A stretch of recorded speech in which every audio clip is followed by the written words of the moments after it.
Bueno, muy buenas a todos. Bienvenidos a este live, el primero de este nuevo año. Espero que ustedes la hayan pasado muy bien con sus familias, que hayan tenido un rato supremamente agradable y bueno, ya volviendo todos a sus actividades, nosotros también pues en nuestras labores ya.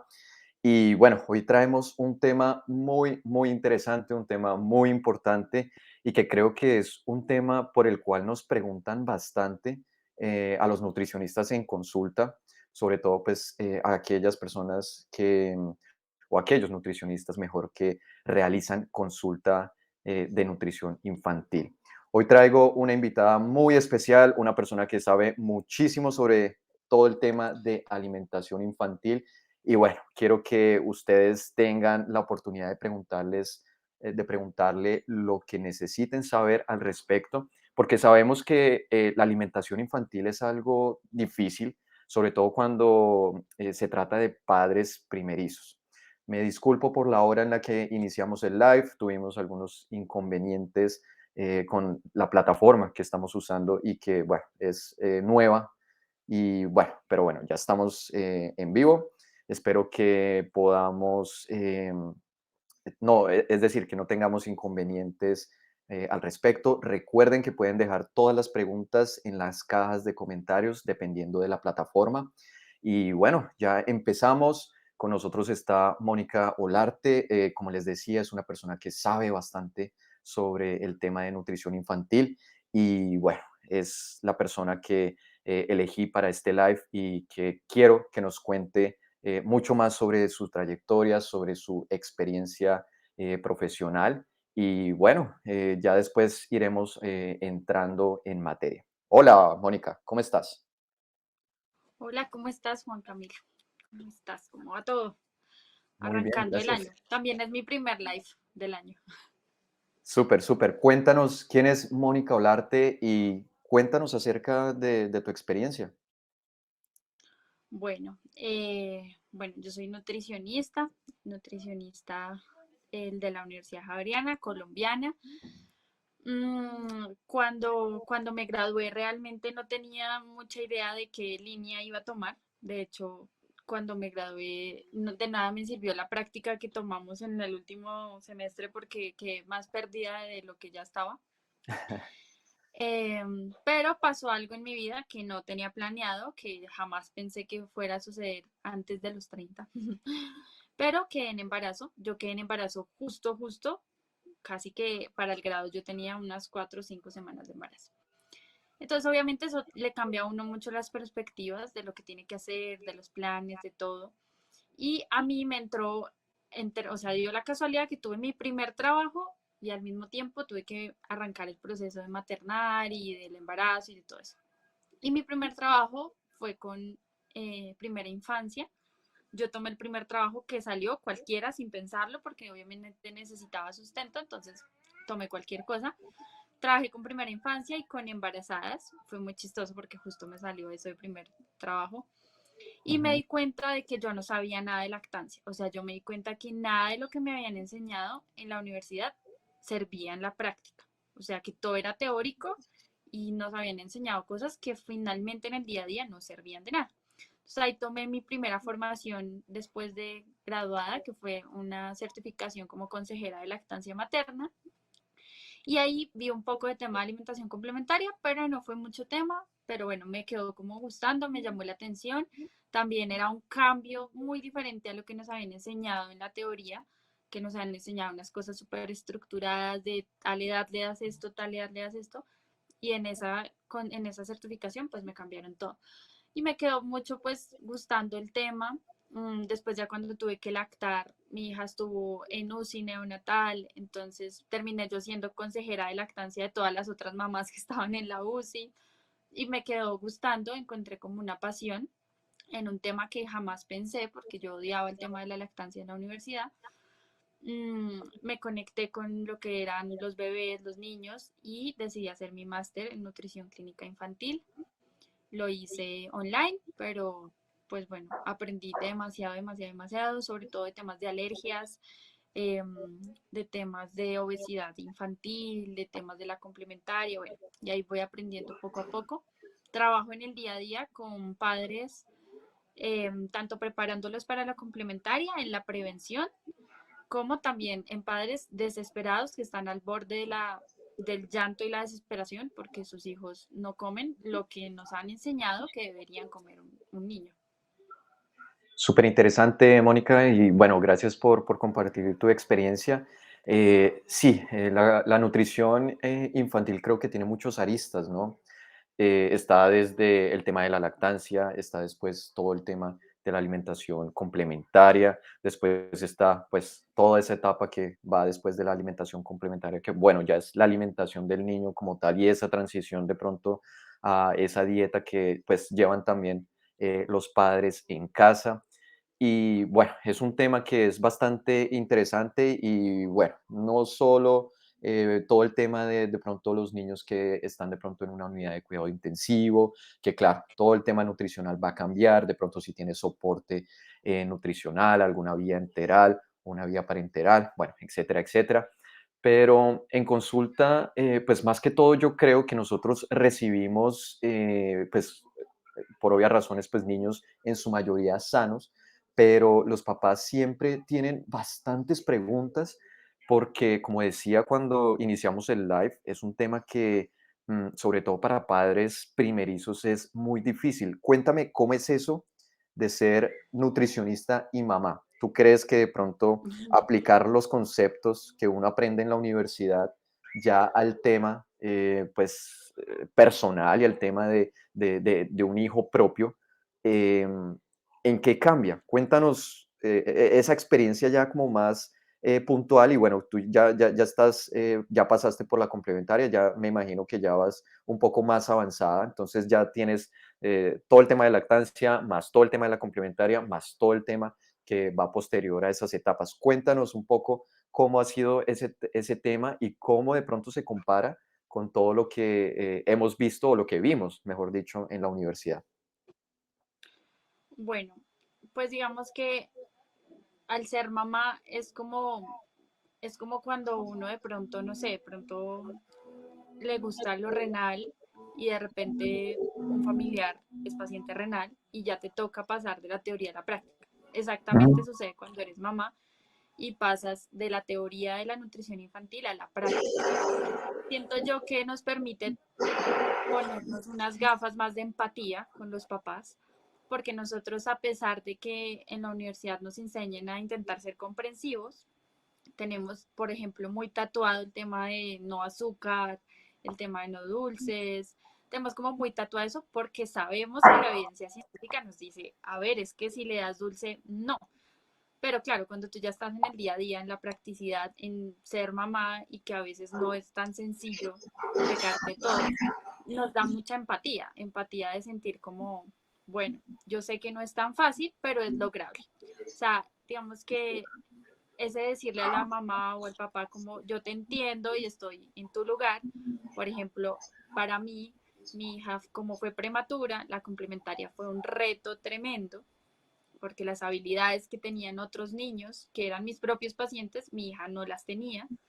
Y porque particularmente yo no sé, porque si yo no sé si mi hija sabe que yo soy nutricionista, pero ella tiene cero interés por la comida. O sea, ella, yo amo a veces a unos pacientes que uno los sienta y comen de todo y así, mi hija no es así.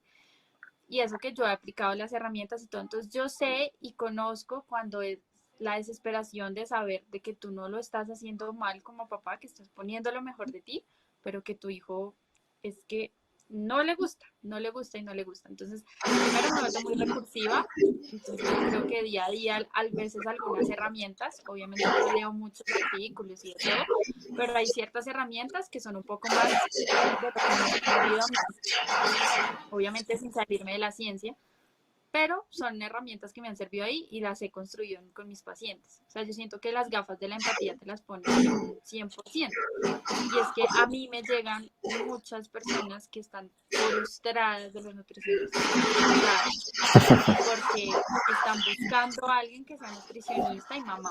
Obviamente yo siempre les digo que eso no está bien, porque es que estarían digamos que discriminando mucho a un profesional por el hecho de ser papá o no ser Ujú. papá o ser mamá o no ser mamá. No lo deberían hacer, pero ellos encuentran más confianza y más seguridad porque a veces cuando no tenemos esa empatía, como que entramos de una a decirle, bueno, ¿y usted por qué le da tantos dulces? ¿Por qué le da gaseosa? O sea, porque yo sé, uno le suena una locura que le den una gaseosa a un hijo, pero pues si ya lo hicieron, ya hay que buscarse una solución legal. Entonces, siento yo que eso es lo que a mí me funciona mucho con mis pacientes, la empatía, el ponerme en su lugar, en todo, y, y el entender que fue pucha, y sí, como yo creo que tú que sabes tanto de los empaquetados y de los etiquetados, todo, mantener a un niño lejos del azúcar, lejos y que no desee las cosas que todos los otros niños desean, o sea, es casi imposible. Entonces uno tiene que entrar en un reto de casi aceptación de la realidad que hay y trabajar con lo que hay. Por ejemplo, muchos profesionales les exigen a sus consultantes que la lonchera sea de esta manera o de esta manera. Cuando yo ya fui mamá y cuando mi hija ya entró a un jardín, yo entendí que en muchos jardines uno no tiene mucho poder sobre eso, porque están presionados por la secretaría, están presionados por el gobierno, están presionados por cumplir con un montón de regulaciones en donde yo no puedo entrar y simplemente decirle a mi hija le dan algo totalmente diferente, Ujú. sino que yo entrar y negociar, bueno, esto sí para mí no es aceptable que le des, pero esto, bueno, está bien de vez en cuando. Y cuando además ya el hijo de uno ya empieza, es que porque los niños, los demás sí comen tal cosa y yo no. Claro. Entonces, realmente la lucha y como tú tratar de hacer tu trabajo bien es muy difícil como papá. Si además de eso le ponemos la presión de la sociedad, de la abuela, de la tía, de la hermana, que todos le dicen a uno cómo debe alimentar a su hijo, termina siendo, yo digo que es un momento de estrés y ansiedad para muchos papás, que todos los días creen que están haciendo algo mal. Pregunta, a ti como nutricionista y mamá, alguien de pronto de tu círculo cercano, de tu familia, ¿te ha sugerido cómo alimentar a tu bebé? O sea, ¿te ha hecho nutrition planning, digamos, por llamarlo de alguna manera? Sí, mi hija Emma es muy inapetente. Ella tiene, no sé, o sea, yo de verdad que tiene súper claras las necesidades corporales. Ella nunca se excede, digamos que nunca es de atiborrarse de mucha comida. Ella tiene súper claro cuando se llena y come muy poquito, o sea, ella come muy poquito. Tuvimos el inconveniente de que se alcanzó a bajar un poco de peso cuando se hospitalizó. Entonces todo el mundo allá me regañaron, todo el mundo en la clínica, que cómo era posible, que era nutricionista, que tenía una hija en riesgo de Desnutrición. desnutrición, que a ver, yo decía, bueno, pero ¿por qué no se toman la delicadeza de mirar la curva de crecimiento de ella y ver que siempre ha estado en riesgo de desnutrición desde que nació y fue Claro, lactancia exclusiva? O sea, no es algo que simplemente haya ocurrido, sino se hospitalizó y se bajó más de peso. Entonces, esa vez en la clínica tuve colegas, tuve doctores, tuve a todo el mundo diciéndome cómo debía comer, cómo no debía comer, yo que le daba desayuno, yo que le daba de almuerzo, todo el mundo preguntándome. Y a raíz de eso, cuando ella salió de eso, quedó más inapetente de hecho de lo que ya venía. Y es que eso sucede mucho con los niños. Los niños cuando se enferman de algo gastrointestinal duran varios meses en volver a recuperar un poco el apetito que tienen por la comida, porque saben que eso fue lo que los enfermó.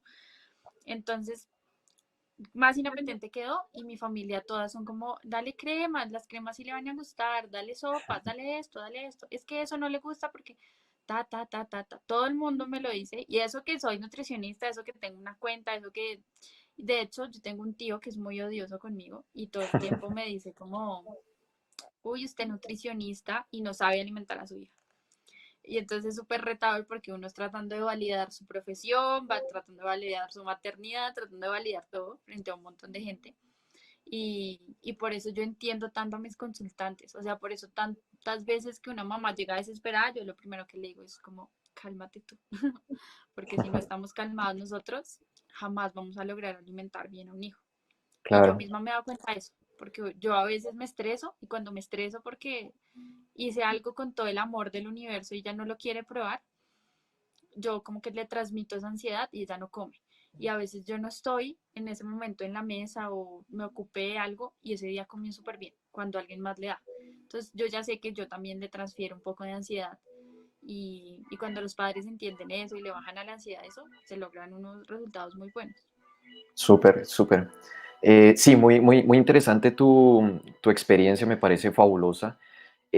Bueno, antes de pasar de pronto a esos comentarios que nos dejaron en redes sociales, o más bien a esas preguntas, em, cuéntanos para ti, bueno, que has visto un montón de pacientes a lo largo de estos años, ¿cuáles son esas preguntas como más frecuentes? ¿Cuáles son esas preguntas que angustian mucho a los papás?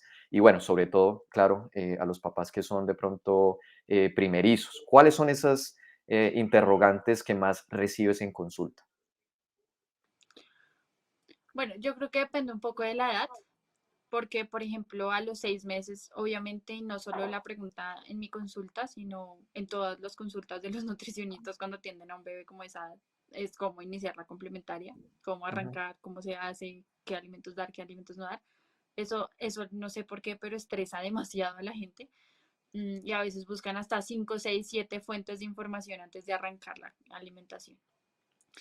Esa yo creo que en esa edad sería, pero después de los 2 años en adelante siempre se preguntan cuándo es normal que no coma o que sea selectivo, cuándo deja de ser normal, cómo introducir cosas que no le gusten, cómo le doy las verduras que no le gustan, cómo le doy las frutas que no le gustan. Bueno, creo que es lo que más quieren y por lo que más consultan durante más o menos de los 2, tal vez a los 7, 8 años. Ese es como el rango en el que se preocupan mucho porque no reciban las frutas y las verduras, por ejemplo. Cómo introducir eso que no le gusta o cómo introducir cosas que jamás ha probado. Esas cosas son como lo que más preguntan. Súper. Bueno, para poner a las personas en contexto, porque bueno, alguien que de pronto se conecte, algún papá que se conecte y vea, bueno, ¿qué es eso de picky eater? ¿A qué nos referimos en nutrición como un niño que es picky eater Piquito. y que es muy común hoy en día? Cuéntanos qué es eso. Muy, muy común. Bueno, la traducción literal, es un niño quisquilloso. O sea, en realidad la palabra a la que deberíamos trasladarla al español para contextualizarnos es quisquilloso, como selectivo para comer. Ujú, Pero pues el término se usa mucho primero porque es muy comercial para muchas cosas, para muchas preparaciones, para muchos talleres, para muchos cursos. Y también porque en los artículos científicos, en los estudios grupales que hacen, estudios focales y todo, se usa la palabra en inglés de picky eater. O sea, digamos que es una de las razones por las cuales más la usamos en inglés. Mm, un picky eater tiene varios grados. O sea, un picky eater puede ser normal cuando es un niño de los 2 a los 5 años, que todos son picky eaters, que yo creo que tú y yo fuimos picky eaters, todos somos picky eaters en algún momento de nuestra vida, porque hace parte del desarrollo. O sea, el hecho de que uno empiece a moldear qué le gusta y qué no le gusta es normal. O sea, de hecho yo siempre le digo a los papás, imagínense que nos gustara todo o imagínense que yo no supiera qué texturas me gustan más, qué texturas me gustan menos. Sería extraño. Entonces realmente hace parte del desarrollo del niño que empiece a explorar, que empiece a querer sacar ciertas cosas que no le gustan, entrar otras nuevas. De hecho, hay adultos que nos quedamos ahí. O sea, hay muchos y particularmente hombres, porque yo me he dado cuenta en la consulta que muchos padres, no madres, sino padres, son piquis.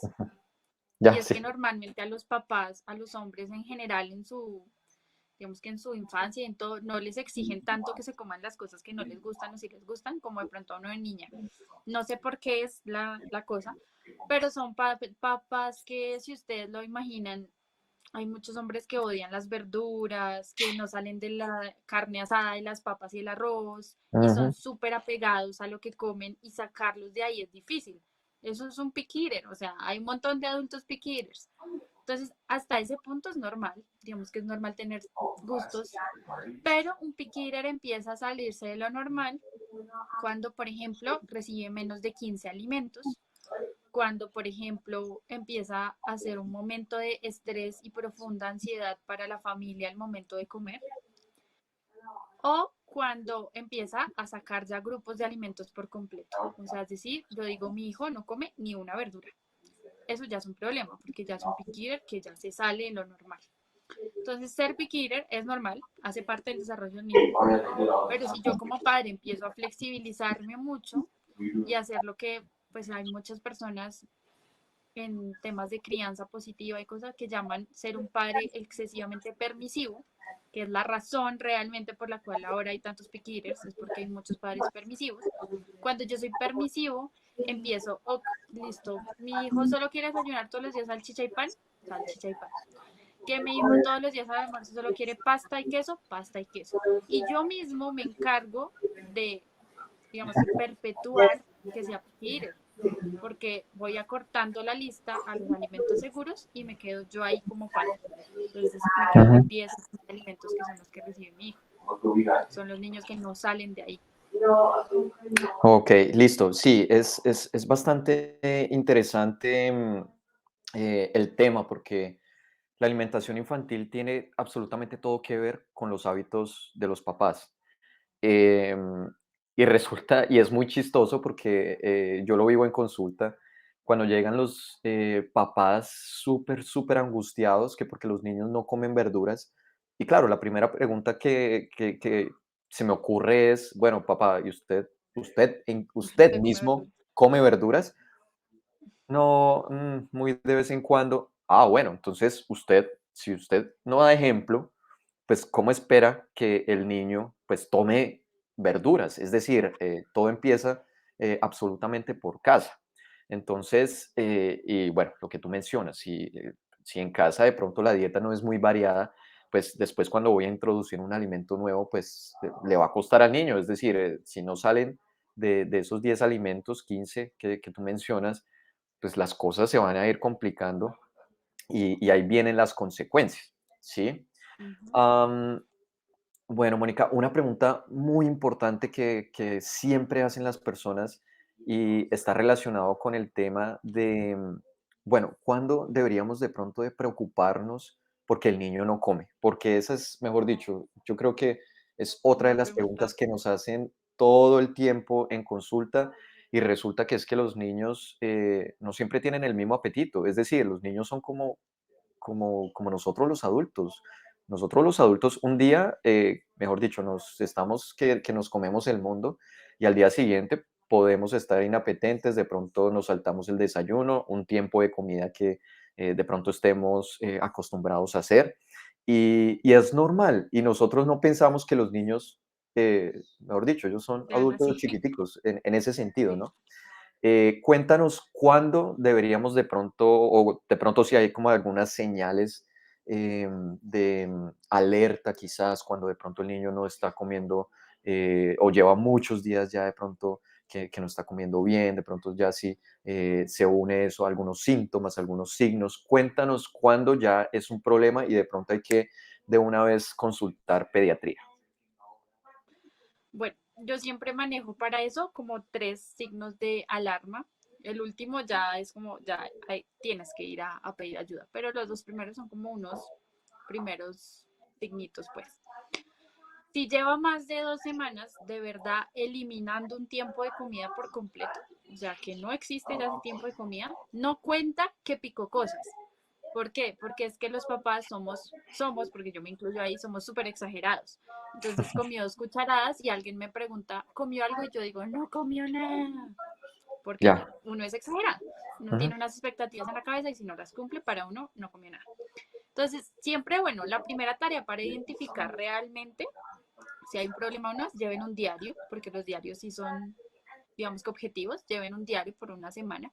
Entonces, si en el diario identifican que de verdad el niño eliminó por completo un tiempo de comida, eso es una primera, digamos que alerta, alarma, pues, de que algo no está, digamos, no está bien. Porque pues si hay días de días, hay días que puede que no coman bien, pero hay días donde deberían en esa misma semana comer bien. O sea, digamos que si 3 días come mal, 2 días debería comer bien. O sea, más o menos así debería funcionar un poco. Esa es la primera, que es la que pues muchos padres dicen que cumplen, pero cuando uno ya revisa, obviamente no.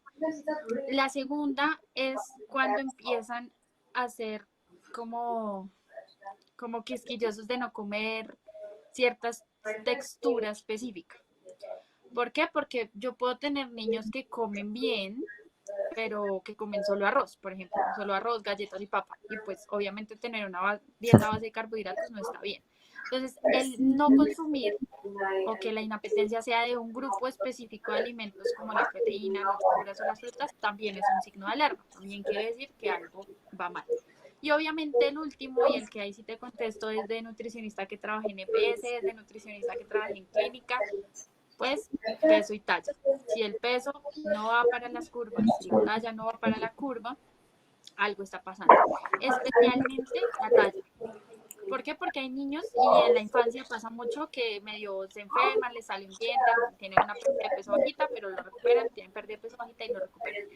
Pero si ya tenemos un niño que se está empezando a quedar en talla, obviamente ahí ya hay o deficiencias de micronutrientes, que no me esté comiendo zinc, que no me esté comiendo selenio, yodo, algún micronutriente, o que de verdad las calorías no estén cubriendo.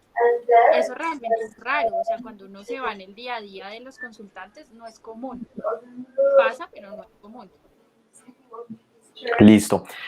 Bueno, ya que mencionas el tema de la talla, que sí me parece muy importante y a mí me lo han consultado bastante, el tema de la talla, pues no solo está influenciado por el tema nutricional, es decir, claro, el tema nutricional es súper importante, tú ya nos hablabas de algunos micronutrientes que están asociados a la ganancia de talla y demás, más el tema obviamente calórico y de macronutrientes, carbohidratos, proteínas, grasas, etcétera, etcétera.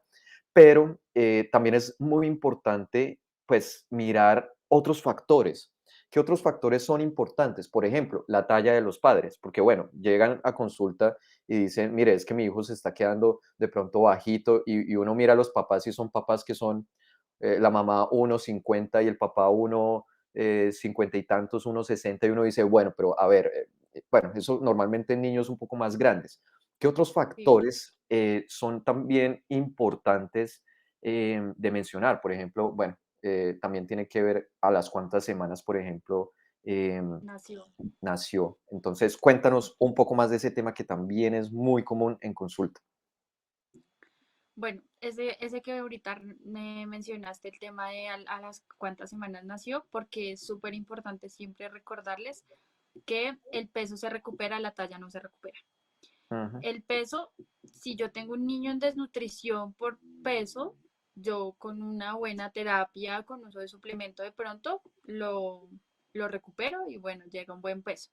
Pero si un niño nació en la semana 30 y no ganó los centímetros que debía ganar y a lo mejor cuando nació de pronto no tuvo la terapia nutricional adecuada, porque eso sí es esencial, una buena terapia nutricional las primeras semanas de vida y no ganó la talla que necesitaba, o sea, si ya llegó a los 6 meses y va mal en talla, probablemente va a ser un niño que toda la vida va a estar por debajo de la talla, porque no ganó sus 3 o 4 centímetros que tuvo que haber ganado ahí.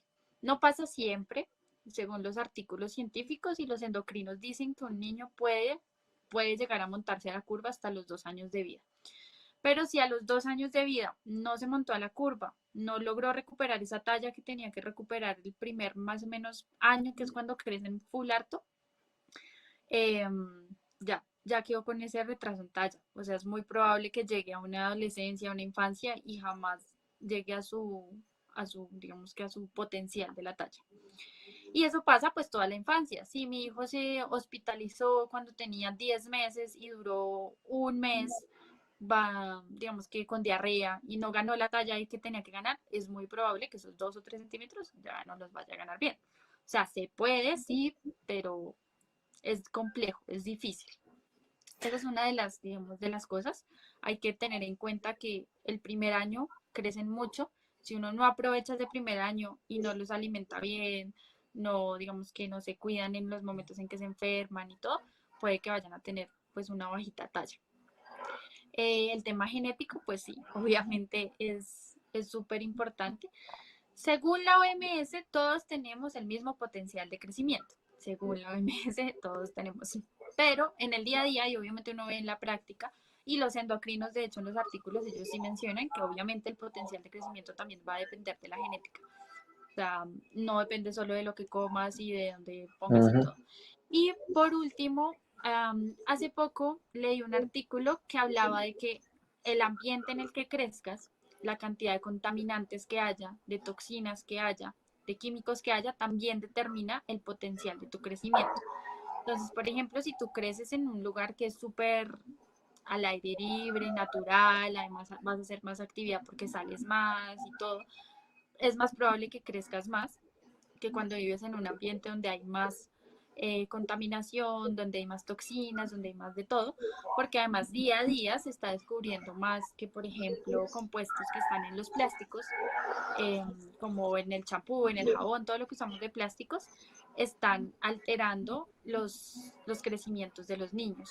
Entonces, Wow. por ejemplo, niños que se están desarrollando precozmente y ya se quitó el mito por fin de que era el pollo. Por favor, no le den el pollo con desarrollo precoz.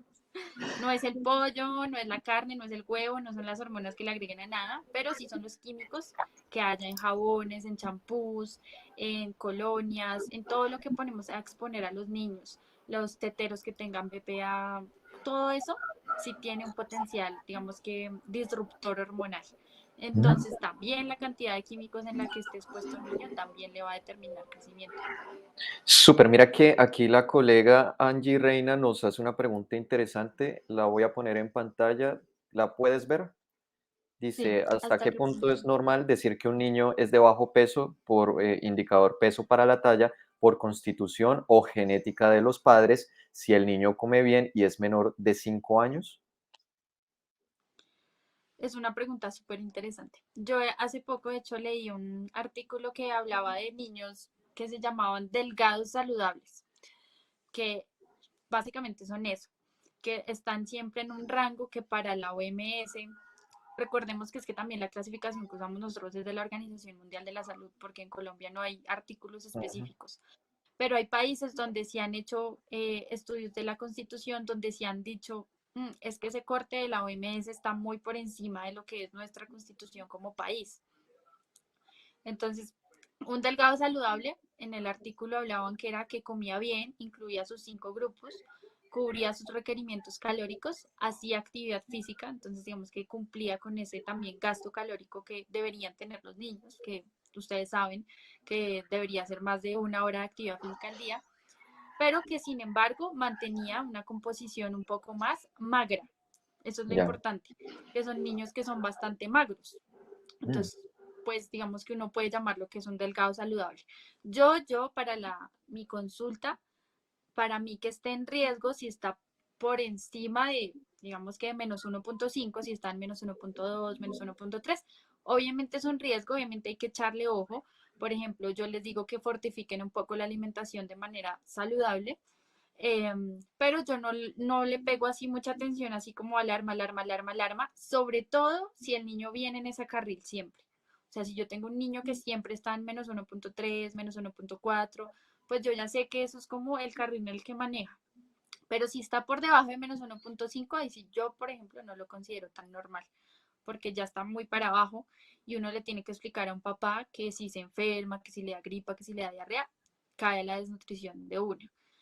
Es muy probable que que un niño caiga en la desnutrición si está por debajo de -1.5 y se enferma. Si está por encima de -1.5 es muy raro, Ujú. pues puede pasar, pero es muy raro realmente que pierdan tanto peso en una hospitalización.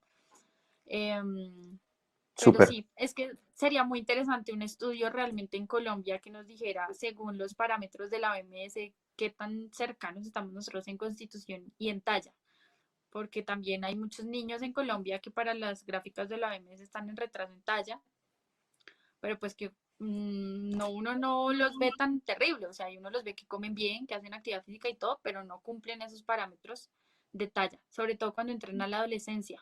Casi todos los adolescentes en Colombia, las niñas adolescentes, están como retraso en talla -3.5 desviaciones estándar. Entonces, habría que revisar ese tema. Sería muy interesante un artículo Ujú. de constitución en Colombia. Sí, sí, sí, totalmente de acuerdo contigo. Listo, volvamos al tema de Picky Eater como tal y bueno, ya entrando a las preguntas que nos dejaron en las cajas de comentarios en redes sociales. Entonces nos preguntan, alimentos que no se recomiendan a niños menores de 2 años. Listo. Bueno, alimentos como tal, embutidos, y yo soy partidaria y me pongo la bandera de que por favor embutidos no en la infancia, pero, Ojalá pero nunca. pues por eso, sí, eso, nunca. Ojalá nunca. Pero en menores de 2 años, por favor, no, ni se les ocurra, gracias, mm, por muchas cosas, pero así como para darles puntuales a los papás, por la sal y, y por la calidad de la proteína, por favor. No piensen que si le están dando salchicha a su hijo está comiendo proteína. No, no, no, no. Pero bueno, embutidos, no. Eh, a ver, el azúcar. Ese es como un súper. Según todas las recomendaciones científicas, azúcar hasta los 2 años. O sea, antes de los 2 años no debería haber azúcar, no debería. Pero obviamente hay papás que dicen como, ay, no, pues es que un consumo como muy de vez en cuando, que yo le doy una galleta, que yo le doy, pues porque es que también encontrar productos sin azúcar para niños es supremamente difícil porque simplemente tienen edulcorantes y pues ahí no estaríamos haciendo nada. Entonces, a cambio de un edulcorante y un azúcar, pues dale una galleta con azúcar. Pero lo ideal y la recomendación científica es que hasta los 2 años no haya nada de azúcar en la dieta de un niño. Entonces, dulces, todo eso, para afuera. Embutidos, comida rápida, ¿no? Y pues ya una recomendación un poco más personal mía son los jugos y las gaseosas. Por favor, Ujú. no. Ni jugos naturales, porque es que es empezar a generarle un mal hábito al niño. Entonces, pues a mí no me gusta mucho eso. Esos son antes de los 2 años, porque pues ya sabemos que los primeros 6 meses de vida, los primeros 6 meses de la complementaria hasta el año no hay leche de vaca. De hecho, no sé si ustedes conocen a Liliana Fandiño, que es la de CN Nutrition. Ella es como la más súper experta en alimentación infantil. Sí, ella ya Y está ella diciendo dijo, que 2 años. ajá, ella nos compartió hace poco un artículo Ladino, que decía que Liliana Ladino. eso, ella, Ujú. ella dijo que hasta los 2 años y nos mostró el artículo. Pues a mí me parece todavía una evidencia muy aislada y digamos que según lo que decía en el artículo, pues sí es lo ideal esperarnos a lácteos hasta los 2 años, pero en el contexto colombiano en el que los papás a partir del año no pueden pagar una fórmula en muchas ocasiones, pues bueno, está bien, entre que no lo dejen sin nada y retiren los lácteos y empiecen a dar con coladas de plátano nada más, pues para mí no está tan mal entonces la leche de vaca es del año. Pero si ustedes son personas que pueden seguir dando fórmula hasta los 2 años, bueno, pero de la fórmula número 2, no de la 3, porque las fórmulas número 3 para mí no sirven de nada porque eso está lleno de No, azúcar. exacto. Sí, sí, no tiene ningún sentido, o sea, gastar la platica de esa Sí, manera. ¿Cómo saber las porciones adecuadas para un niño? Mi hijo tiene 5 años. la manita, la manita del niño. O sea, bueno, hay recomendaciones más claras de taza y de media taza. Se supone que entre el año y los 4 o 5 años comen casi lo mismo. Que de hecho eso es algo muy importante aclararle a los papás. A veces los papás creen que por cada año que cumple el niño se suma 2 cucharadas más. Y a los 6 años ya deberían estar comiendo como un adulto. Entre el año y los 3 años son casi las mismas porciones y de los 3 a los 5 aumenta, pero es ligero el aumento, es muy poquito. Y debería ser más o menos taza, taza y media por tiempo de comida. Pero claro, es que esa es la recomendación para nosotros nutricionistas, que tenemos claro que es una taza y media. Pero para un adulto le queda un poco más fácil o para un papá, la manita, el puñito del bebé, realmente las mismas porciones que se usan de adultos de la palma, la proteína, esta, la harina, esas aplican también en niños. O, para que les quede aún más fácil, 4 cucharadas por tiempo por cada grupo de alimentos. O sea, 4 cucharadas de la proteína, 4 cucharadas de la harina y 4 cucharadas de las verduras. De 4 a 6. Realmente más de eso, dudo que un niño reciba eso, pero yo manejo eso como de 4 a 5. Es más chévere manejar en cucharadas que en tazas para los papás. Sí, sí, sí, sí, mucho más sencillo. Am, ¿Qué hacer si el niño solo come paquetes y dulces y rechaza verduras, frutas y cereales? Me encanta esa pregunta. Bueno, normalmente nosotros queremos darle solución a las cosas picky eaters, como ofreciendo más de lo que no le gusta o de pronto pensando que es el sabor o algo así. Y normalmente las soluciones de que coma menos de algo o más de algo están en la crianza, no en los métodos que ofrezcamos. Y eso es algo que yo quisiera que todos los nutricionistas que trabajan en infancia o incluso que no trabajan en infancia, pero que por cosas de la vida en la EPS atiendan a niños, se metan en la cabeza. Uno siempre le dice al papá, ay papá, es que no estás haciendo las preparaciones de colores, no estás haciéndole muñequitos al niño en el plato, no estás haciéndole las cosas llamativas, bueno, y realmente eso es carreta, o sea, yo puedo ponerme a hacerle un muñeco de panda a un niño, pero si las estrategias de crianza no están bien atrás, jamás va a comer las cosas.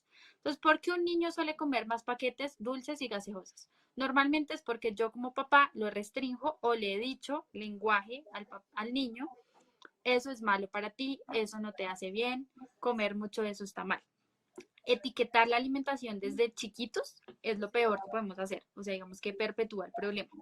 Cuando yo desde papá le enseño a incluir esos alimentos de manera inteligente y estratégica, el niño los deja de desear, o sea, porque los deja de querer así locamente, entonces yo solo quiero comer de eso. Pero cuando yo sigo diciéndole, no, está mal, está mal, está mal, está mal, él va a querer a las 2 horas zamparse 3 paquetes de papas. Entonces, ¿qué es poner inteligentemente? Y en esto muchos nutricionistas no están de acuerdo conmigo y de hecho me han dejado comentarios que es responsable, que no sé qué. Pero, incluir dulces o incluir paquetes dentro de los platos naturales del niño nos ayuda a bajar esta ansiedad. Entonces, por ejemplo, yo le sirvo su plato de pollo, verdura, arroz, papa y le pongo una galleta, no sé, para los que están en Colombia, Festival o Oreo, una galleta de estas dulces, pero una. Cuando yo como papá lo ofrezco y yo no le digo nada, yo no le digo la galleta es el postre, la galleta solo una, no, yo no digo nada, yo la expongo ahí como un alimento más cualquiera, es más probable que el niño se coma solo esa galleta y ya, y quiera probar de lo demás. ¿Qué pasa cuando yo no controlo y cuando yo los dejo guardados en la alacena? El niño no va a querer una galleta, sino va a querer 8 galletas. Y esas cosas de hecho siguen pasando en la adultez. Es como cuando nosotros estamos tristes y nos queremos ampar una cosa de lado. O sea, uno va asociando esas cosas que sabe que no le hacen bien para atiborrarse de eso. Entonces, cuando uno sí se los presenta al niño, uno controladamente, y yo como papá le ofrezco y le doy la confianza de que yo confío en que tú te vas a comer este alimento y no le empiezo a dar toda la cantaleta de que es que el azúcar y que yo no sé qué, que es más probable que el niño lo maneje. Y yo en consulta he visto resultados, pero magníficos. O sea, a la semana de estar haciendo estrategias así, los chinitos dejan de pedir azúcar todo el día, porque es que son niños que son adictos al azúcar, literalmente.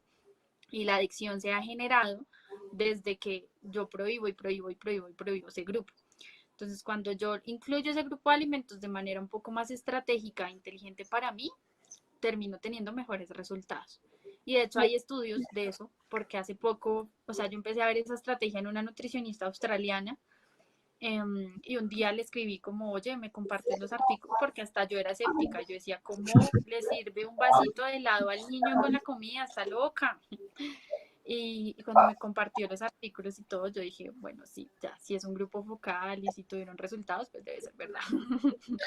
Ok, sí, sobre ese tema, bueno, es decir, yo que añadiría que a nosotros los nutricionistas no nos afana tanto que el niño no coma verduras, porque eventualmente si hay buenos hábitos en casa y si se ofrecen todo el tiempo, eventualmente los comerá. Los come. Eso no nos preocupa tanto. ¿Qué sí nos preocupa? Que sea un niño que coma mucha basura y que todo el tiempo esté, es decir, que tenga un ambiente en casa rodeado de basura comestible. Eso sí nos preocupa un montón. Las verduras en cualquier momento llegarán. O sea, es decir, claro, los papás quieren que los niños, mejor dicho, coman un montón de verduras y demás, pero no piensan es en qué tienen en la alacena. Eso es más Sí, importante y eventualmente van a consumir estos grupos de alimentos que a veces pues son un poquito sí, a más veces son complicados. peleables. Con el tema del No, y es azúcar, que, sí, cuéntame. no, dale, No, no, no, dale. es decir, yo siempre digo que con el tema del azúcar y bueno, ese tipo de productos, aplicar una frase que es no negar, no ofrecer. Ujú. Eso debería de ser la máxima. Listo, yo no le ofrezco, es decir, no es como que mi hijo esté de pronto viendo algo en televisión o haciendo alguna actividad y yo le llegue con una bola de helado y mira, Sí, hijo, no, eso no. O tampoco irme al otro extremo y decir, no, no, no, no, es decir, no te vas eso que quieres comer, no, no te lo vas a comer. Claro, ojalá retrasemos cuanto más podamos y tú bien ya lo la mencionaste, después introducción. de los 2 años, la introducción del azúcar y bueno, todo ese tema de los ultraprocesados. Pero si lo podemos retrasar un poco más, pues sería mucho más Mucho mejor. ideal, claro. Pero en caso de que ya haya pasado, aplicar esa máxima, no negar y no ofrecer. Eso es como pues lo que quería de pronto agregar. Ahora sí, No, cuéntame y tú. la edad, finalmente la edad de la introducción, no solo es importante la edad, sino en la manera en que introduces tú el azúcar. Porque, Ujú, por ejemplo, si tú la introduces en una fiesta infantil, donde el niño justo ese día pasó de no probar el azúcar a atiborrarse de torta, pastel, dulces y chocolatina, pues le va a quedar encantando el azúcar. Yo siempre les digo que si van a empezar a introducir el azúcar, lo hagan de manera inteligente. Un ejemplo, en mi hija, la introducción del azúcar, obviamente no la hice yo, mi hija no tiene ni 2 años, claramente no la hice yo, pero ya se la hicieron, porque las familias son así. Y mi hija lo primero que probó fue una galleta Oreo. me imagino tu reacción cuando te enteraste.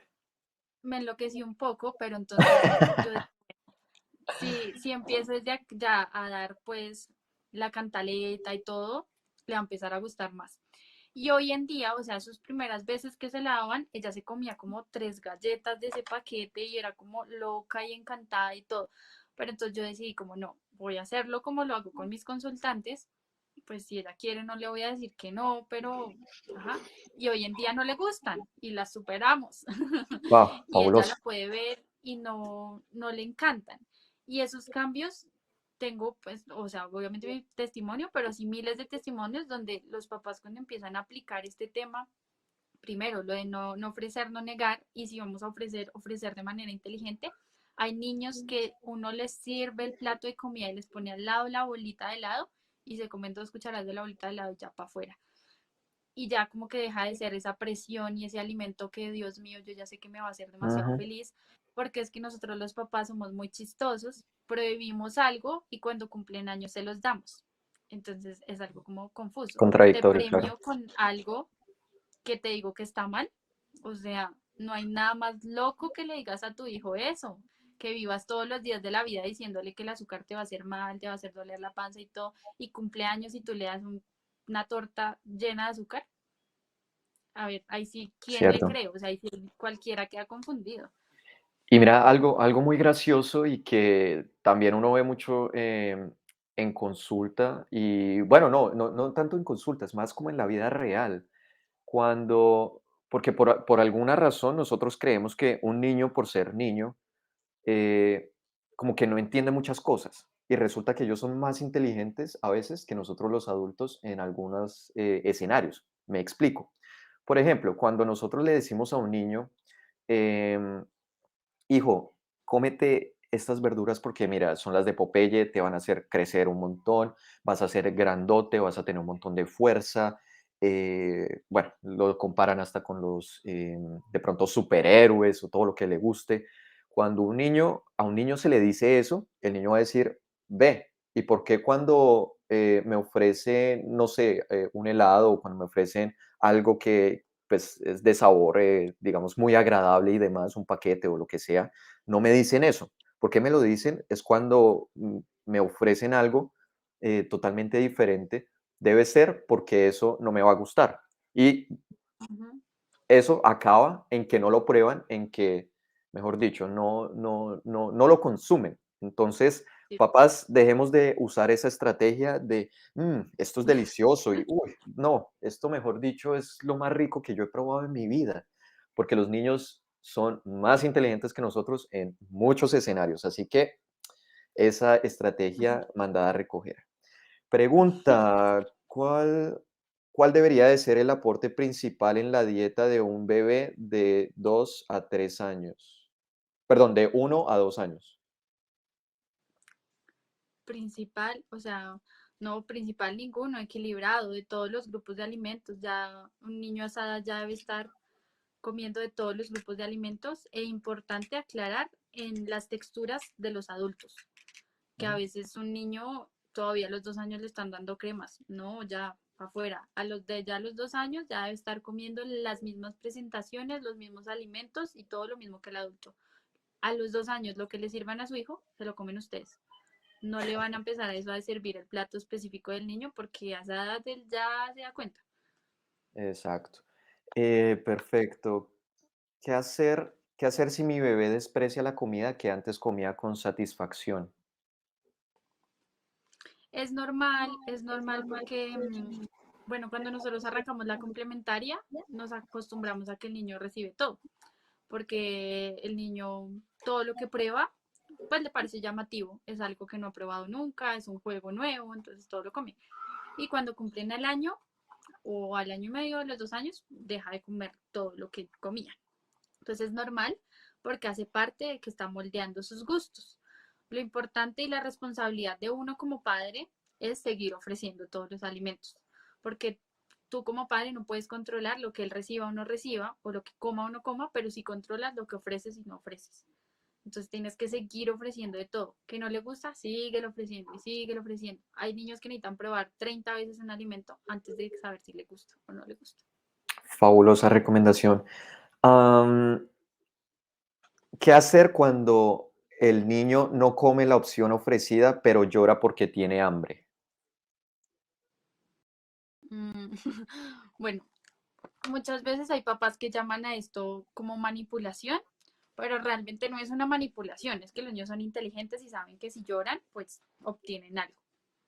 Entonces hay una estrategia desde la crianza respetuosa que se llama acompañar el llanto, pero no ceder a él.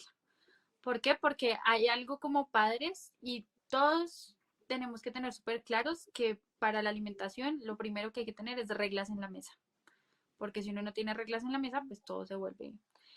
Ustedes pueden tener en casa una regla que es lo se come lo que se sirve. Si el niño te está llorando porque quiere comer algo más, es porque no tiene claro esa regla y sabe que si llora va a obtener algo. Entonces no es como que te esté manipulando, pero sabe qué va a pasar. Entonces si llora y llora y llora, se acompaña al llanto, se sostiene en el llanto, pero no se, digamos, no se cede, porque uno comienza a ser ese padre permisivo en el que el niño no come carne, arroz y ensalada, entonces yo voy y le hago salchicha con pan y salsa, que es que la salchicha no sé por qué es el reemplazo según todos los papás de todos los tiempos de comida. Entonces, si ustedes empiezan a hacer eso, obviamente perpetúan el problema. Entonces, si él llora, hace llanto y todo, simplemente se le explica que no va a haber otro plato y se le acompaña el llanto hasta que tenga que recibir ese alimento. Lo máximo que pueden hacer es ofrecer una alternativa parecida a lo que hay ahí. Y pues nada, así como el consejo mayor para evitar los problemas de sentarlos en la mesa, anticipen el momento de la comida. O sea, grábense, tatúense la palabra anticipar. Porque es que yo siempre les digo, como ustedes están trabajando, digamos que yo estoy haciendo acá este live con Juan Camilo y llega mi mamá y me jala y me sienta en la mesa y me dice que es la 1 y es hora de comer y ya. Yo estaba haciendo algo y Ujú. para mí en mi mente no venía el momento de la comida. Eso pasa con los niños.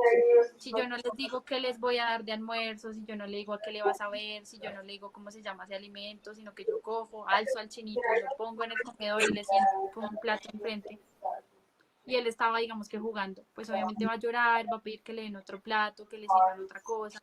Diferente si yo empiezo desde media hora antes, ya sabes que viene el momento de comida, hoy de comida va a haber tal, tal, tal y tal cosa, qué quieres que te sirva, en qué plato quieres que te sirva, ven, me acompañas a la mesa, cuánto te quieres poner, por ejemplo, desde los 3 años poner al niño a que se sirva la cantidad que quiere, es muy chistoso porque obviamente se sirven un montón de lo que le gustan y un poquito de lo que no les gusta, pero ya empiezan como en ese juego de al menos saber qué es el alimento.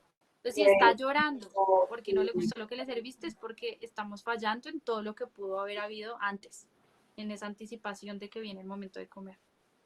Súper fabuloso.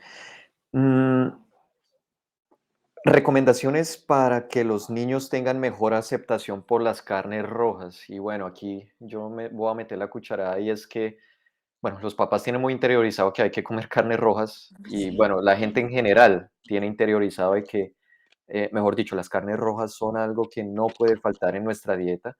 Y lo que sabemos ahora es no solo que las carnes rojas en exceso pueden derivar en ciertos tipos de cáncer, sobre todo del tracto gastrointestinal, sino que es un alimento que no es sostenible con el medio ambiente. Entonces, en realidad, y lo que yo siempre le digo a pacientes es que cuanto menos carnes rojas, mejor. Y en el caso de los niños, es más importante pensar en el aporte proteico de distintas fuentes. Es decir, la proteína y bueno, el hierro y tantos nutrientes que, claro, tiene la carne, La carne. pueden estar en diferentes alimentos. Y cuando un niño no acepta la carne, mejor dicho, es decir, eso no es un lío mayor. Lo que tenemos es que buscar, pues, con qué reemplazarlo, ya sea con pollo, ya sea con pescado, ya sea con huevo, ya sea con las Ujú. fuentes vegetales que ojalá fueran fuentes vegetales, lo que son garbanzos, lo que son los frijoles, lo que son las lentejas, soya, derivados, bueno, todo ese tipo de alimentos. No sé si de pronto tú tengas algo que agregar al respecto. No, pues agregar que realmente es una preocupación que infunden los pediatras, porque los pediatras son como, no come carnes rojas, anemia, ya, anemia, anemia, anemia, anemia. Y empiezan a decirle al papá, ya tiene anemia, como no come carne, ya. Entonces los papás por eso viven como con ese afán de, no come carne.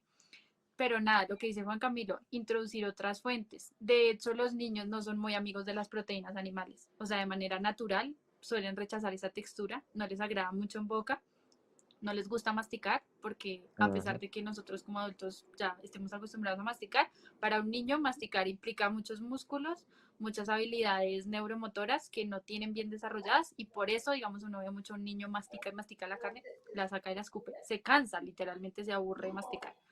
Entonces, en los niños siempre, y no como dice Juan Camilo, como tal vez sea la fuente, no, sí o sí tienen que tener fuentes vegetales en la dieta. Aprendan a hacer hummus, aprendan a hacer cremas vegetales. Aparte a los niños les encanta más eso. Y es más fácil yo sentarme y darle a mi hijo un hummus con galleta y ahí darle el hierro y la proteína que necesita que ponerme a pelear con él una hora que se coma un pedazo de carne porque me desgasto yo, se desgasta él.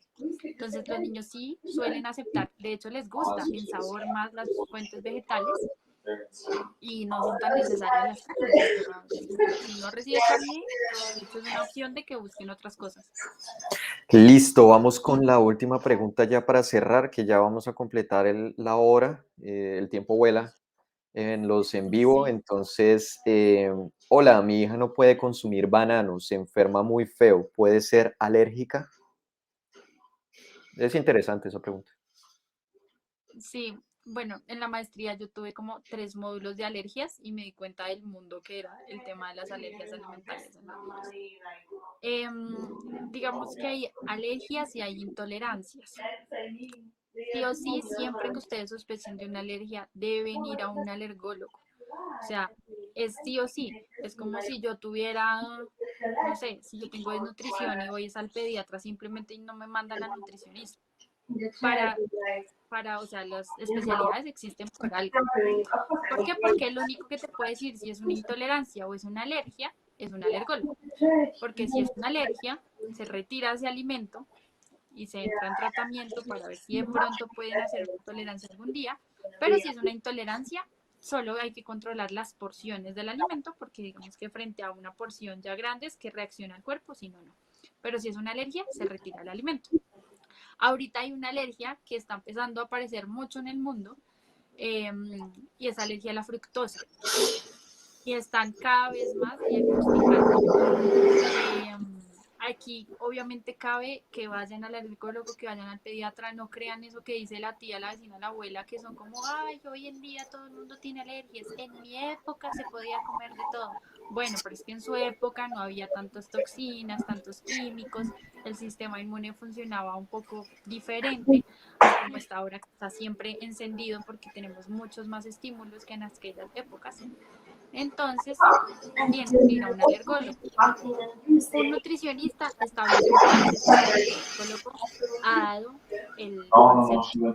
Esto aplica no solo para cosas de frutas, verduras, todo, porque a veces hay muchos profesionales irresponsables, lo digo de lado y de lado, porque hay profesionales de nutrición que tienden a diagnosticar alergias a proteína de leche de vaca, alergias al huevo, alergias a alimentos.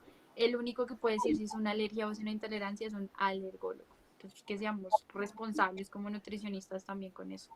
Totalmente de acuerdo contigo.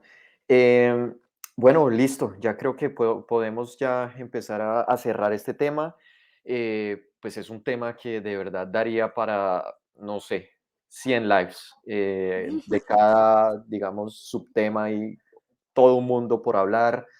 Y bueno, como venimos mencionando durante todo el live, es que es un tema que cada vez gana más importancia y que realmente es un tema que nos preguntan demasiado en consulta y bueno, uno entiende la angustia quizás de los padres al respecto. Estamos live también en Instagram. Lamentablemente, digamos que la aplicación que estoy utilizando no tiene como esa compatibilidad tan, no tiene una gran compatibilidad, por decirlo así, con Instagram. Entonces nos vemos ahí medio chiquiticos, porque obviamente pues en Instagram el formato es vertical y ahorita, bueno, estamos transmitiendo en formato horizontal. Entonces me disculpo con las personas de Instagram. Se supone que, bueno, esta aplicación va a mejorar ese tema al respecto, pues es una aplicación un poco nueva, pero bueno, esto va a quedar grabado en Facebook Live, va a quedar grabado en Twitter y, bueno, lamentablemente no pude conectar mi cuenta de YouTube porque, bueno, requería un permiso que se demora como 24 horas en dar. Entonces, y bueno, no lo anticipé con tiempo, entonces, bueno, lamentablemente no quedó en vivo, pero obviamente voy a subir este live porque, bueno, va a quedar grabado a YouTube. Entonces, bueno, a las personas que se Listo. conectaron, muchísimas gracias. Recuerden, pues nada, seguirnos en redes sociales. A propósito, Mónica, cuéntanos tus redes sociales, cómo te contactan, de pronto si quieren acceder a tus servicios. Y bueno, nada, darte las gracias por aceptar la invitación. No, gracias a ti, Juan Camilo. No, yo solo tengo ahorita Instagram. Digamos que sí tiene ahí leado el Facebook, pero nunca reviso el Facebook. Es Nutrición Kids Grow Healthy. Ahí publico muchos tips. Por ahí también me contratan para consultas, porque ahí tiene también el botón del WhatsApp, si algo, para consultas. Para consultas y talleres, soy más fan de los talleres que de las consultas, porque los talleres los hacemos en grupo, en familia, y una de las cosas que me ha enseñado la maternidad es que uno cría en tribu, uno no cría solo, uno cría en compañía. Fabuloso, fabulosa recomendación. Entonces, nada, ya saben, tienen las redes sociales, o bueno, el Instagram de Mónica, donde la pueden contactar. Y bueno, muchísimas gracias a las personas que participaron, a las que dejaron sus preguntas. De nuevo, ya saben, si quieren, y bueno, ojalá nos ayudarían un montón compartir estos, digamos, este video y bueno, ya saben que va a quedar registrado en YouTube. Recuerden buscar el canal El Nutridice, ahí va a quedar subido este video, entonces para que lo compartan en sus redes sociales y bueno, con las personas que ustedes crean que pues puedan pasar con esos por esos momentos quizás de angustia cuando tienen un niño que es picky eater en casa. Entonces, pues nada, nos veremos en otra ocasión. Este, pues por supuesto que no será el único live de este año. Tendremos más oportunidades para hablar de otros temas también y de traer otros invitados tan maravillosos como Mónica el día de hoy. Entonces, muchísimas gracias y nos veremos en otra ocasión. Muchas gracias, Mónica. Vale, gracias a ti. Chao. Adiós, que estén muy bien.